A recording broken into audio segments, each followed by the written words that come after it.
Hi everyone, welcome to the YouTube channel. In this video, we will see how to remove powered by Shopify. If you want to get rid of this option, which is at the end of every website and it says powered by Shopify, you don't want it, though I'll show you how you can get rid of it. So first you have to simply open up your Shopify app on your browser.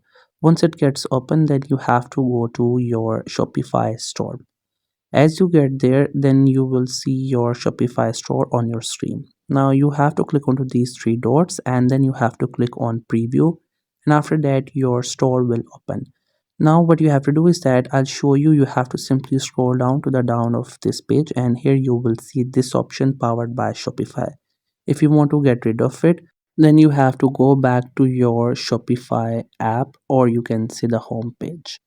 Once you get back, you will get your store there. Now again you have to click onto those three dots that you can see up there, and after that you have to click onto this last option, which is the edit content.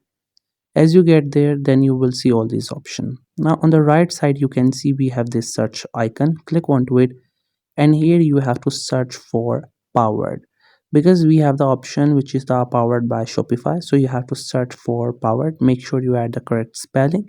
As you do so, in the link you will see this option which is powered by Shopify. Here you can just simply type it anything, but if you don't want anything, just simply add the space and save it.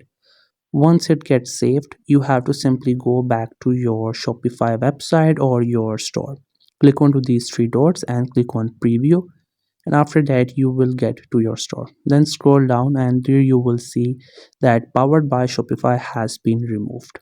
So that's how you can remove powered by Shopify. I hope you found this video helpful and informative. Make sure to subscribe to the YouTube channel and thank you for watching the video.